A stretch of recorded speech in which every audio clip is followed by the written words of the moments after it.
ایک عورت تھی طواف کر رہی تھی اور طواف کے دوران کہتی تھی اللہ میں اس حال میں بھی آپ سے راضی، اے اللہ میں اس حال میں بھی آپ سے راضی۔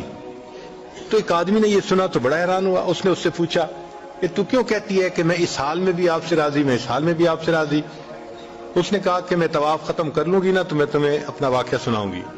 چنانچہ اس عورت نے اپنا واقعہ سنایا کہ میرے 3 بچے تھے، میں گھر کے اندر ایک دن تنور پہ روٹیاں پکا رہی تھی تو میرے بڑے 2 بچے جو تھے وہ گھر میں کھیل رہے تھے کمرے میں، اچانک مجھے شور کی آواز آئی تو وہ کہتی ہے کہ میں نے جب شور سنا تو میں وہیں سب کچھ چھوڑ کے تنور پر آٹا روٹیاں تو میں کمرے کی طرف بھاگی۔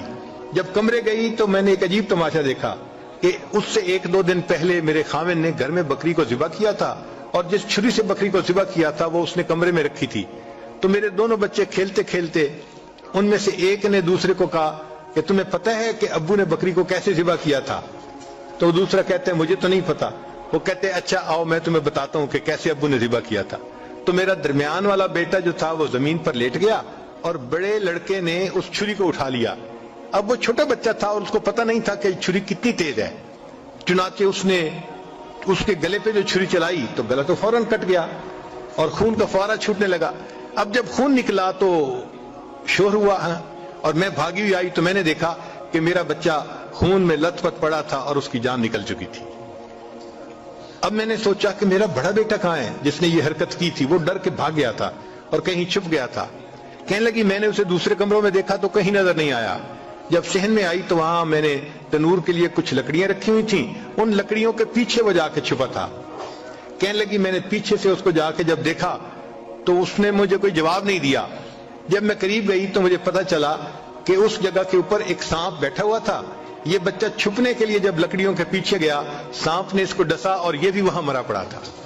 کہتے میں اس کی لاش اٹھا کے لائی، ایک بچے کو ایک چارپائی پہ لٹایا اور دوسرے بچے کو دوسرے چارپائی پہ لٹایا۔ پھر اس کے بعد میں نے فیل کیا کہ میرا تیسرا چھوٹا بیٹا جو کرالنگ کرتا تھا، رینگتا تھا، وہ کہاں ہے؟ وہ مجھے نظر نہیں آ رہا تھا۔ کہنے لگی میں اٹھ کے جب جو ہے تنور کی طرف آئی تو میں نے دیکھا کہ اس نے کرال کیا اور وہ تنور کے اندر گر چکا تھا۔ تو میں نے اپنے زندہ بیٹے کو آگ کے اندر پورا جلتا ہوا دیکھا اور وہ بھی فوت ہو گیا تھا۔ تو میں نے تینوں بیٹوں کی لاشوں کو چارپائی پہ رکھا، پھر ان کو نہلایا، ان کو کفن دیے۔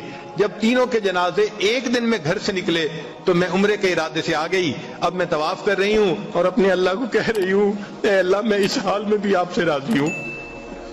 آپ ذرا غور کیجئے نا اس ماں کے دل پہ کیا بیتی ہوگی کہ ایک دن میں جس کے 3 بیٹوں کا جنازہ گھر سے نکلے اور پھر وہ طواف کرتے ہوئے کہہ رہی ہے اے اللہ میں اس حال میں